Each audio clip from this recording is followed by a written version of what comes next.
In our Proudly South Africans annual Buy Local Summit and Expo, which focuses on the promotion of buying locally grown, produced or manufactured goods or services, will take place later this month. Now, this morning, a memorandum of understanding between Proudly South African and the SABC, which will see the public broadcaster expanding its local production content, has been signed. So in studio now is the SABC's Chief Operations Officer, Plaatjies, as well as ProudlySA's Chief Executive Officer, Eustace Mashimbye. Thanks so much, gentlemen, for coming through.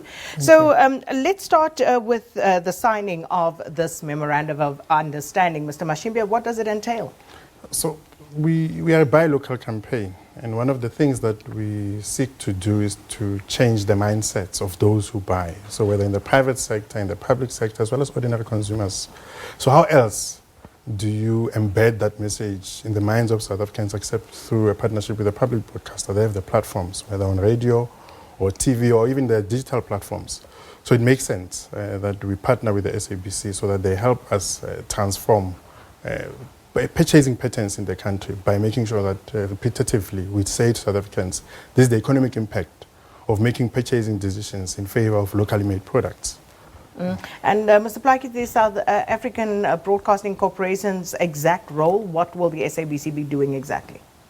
So in the SONA address, the President emphasized actually the reimagined industrial strategy. This underpins that. This provides the platform and the ability to make Proudly South African brand an emotive one. You know, when the consumers go out there to buy, they need to think and say, I am positively impacting the economy, job protections. And so we are here to partner with Proudly South African, and we are a proud member of Proudly South African, yes, certainly to bring that message across and provide the necessary platforms for them to do that. And of course, when we talk about the SABC, the financial issue, immediately comes to mind. Will that in any way hinder the SABC's ability to make good on the provisions of this memorandum of understanding? Most definitely. So this is a synergistic relationship. So both parties will be benefiting from it. But we'll, from a SABC point of view, we're also looking at working with our other partners as well to see how we can bring them on board and to partner with Proudly South African as well. So we'll make those announcements in the near future.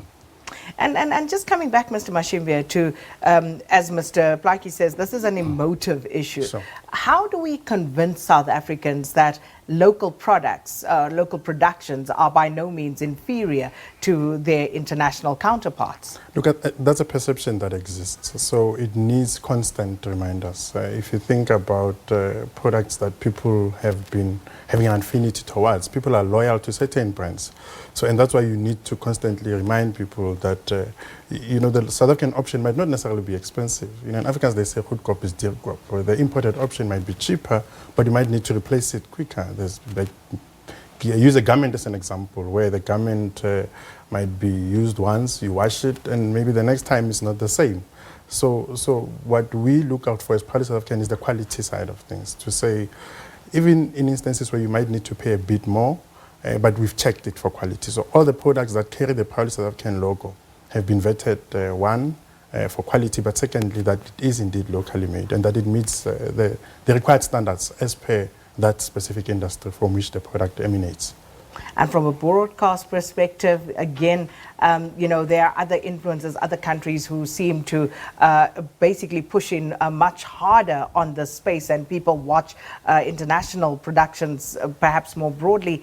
But the SABC has really, expanded on its game in terms of the local productions that it's put out and the quality of local production. But how do you go about convincing the public once again that it is the right thing to do? I think it's the direct opposite. It's actually the public convincing us that our decisions is the right ones. So we invested heavily in local content for our productions, and it shows both on the TV and radio, on the audiences. Our programs are still the best watched programs in South Africa, both on TV and on radio. So it shows that what we're doing is what the audience wants. We're not just satisfying a legislative mandate, but we are giving the audience what they want as well. And just finally, Mr. Mashimbye, that conference, the expo that takes place, dates, and of course, what can people look forward to there? So the Local Summit and Expo is taking place on the 23rd and 24th of March at the Suntan Convention Center. It might be in Joburg, but it's a national event. This is the 9th edition of that event. And what we seek to achieve with the event is provide a platform where the conversations can be held between the policy makers, the actual procurement decision makers in the public sector and the private sector, but also through the expo, expose the products that are made in South Africa, because we have different engagements with a lot of buyers who say to us, but which products are made locally, where do we find them? So this is a platform that is positioned as a marketplace where South African companies that affiliate with us, that have gone through those checks and balances, can showcase their products, but where the actual buyers can go and interact, not just with those who make the products, but with the products themselves. So that's how we've positioned this event, and we hope that there will be transactions, that there will be long-term contracts concluded between the South African companies and the respective companies that are represented by the buyers, but also it's positioned on the ground floor, at the street level, at the Suntan Convention Center, to provide ease of access for consumers who want to walk in and buy, so people can come in and transact. And there's an element of the event which focuses on SMME development, because we've lost a lot of the jobs in the corporate sector. We are losing, we're seeing a lot of retrenchments in big business. So how else do we create jobs except through SMMEs? And that's why there's a strong focus of showcasing that which is made by the small businesses locally, but also what comes out of the large enterprises. Well, looking forward to it, and no doubt the SABC will be there, especially given the latest commitment and the memorandum of understanding between the two entities. And this, of course, as both guests have pointed out, is an emotive issue, but it's also an issue of consciousness, whether you actually care enough. And as Mr. Mashimbye says, sometimes it is slightly more expensive, but who are you actually benefiting in the end? So looking forward to the expo, and no doubt we'll engage you further at a later stage. Let's take a quick break. We have one more interview coming your way.